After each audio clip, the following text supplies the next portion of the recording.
Growing up, my mom did everything for my sister and I. She always said, "Your actions speak louder than your words," and I truly believe that she lived by that. While she frequently told us how much she loved us, she showed us even more often. From going to all our games and being our number one fan, to making us dinner every evening. From making sure she was at every special function, to tucking us in every night and reading us a bedtime story. Reading was important to my mom, and I don't remember a night she didn't read to my sister and I as kids. She read us book after book after book. Some were classics and others were not. But regardless of what it is that she read, I remember loving when she did. She read us certain stories more often than others. I suppose that is because some were our favorites, and others I suppose because they were her favorites. But of all the stories that she read, there was one story I remember her reading vividly. Maybe that is because it described how I thought of my mom as a child. The name of the story is My Monster Mama Loves Me So. It is written by Laura Lewick. It is one that is not a classic story, but a cute story that rhymes and has a quirky twist. It's a story of a child who admires his mom for how much she loves him. Not because she told him that she loved him all the time, but because of all the things that she did to show him that she loved him. It's a relatable story to every mother and child, and it goes a little something like this. My monster mama loves me so. Let me tell you how I know.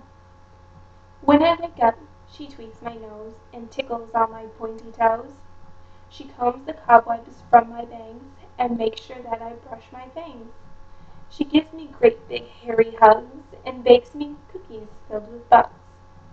And when I'm sick, she's twice as nice. She gives me lizard juice with ice. She helps me climb the jungle gym and takes me to the swamp to swim. When she comes to all my baseball games, she claps and stamps and roars my name.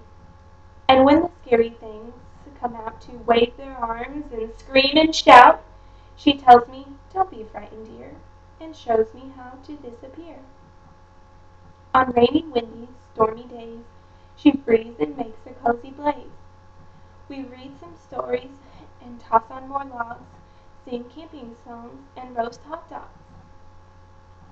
On summer evenings after dark, we go strolling through the park. We practice things I've learned today and gaze up at the Milky Way. And when the moon sets in the sky, she sings a monster lullaby of things that shriek and moan and creep, soothing things to help me sleep. She tucks me tightly into bed and asks me if my spider's fed. She hangs my favorite bat above me, and that's how I know my monster mama loves me. Oops, I almost forgot. One more thing is true. Your monster mama loves you too. Thanks for listening to me tell this story I recall most vividly from my childhood. I hope that you enjoy the wittiness and motherly adoration of it as much as I do.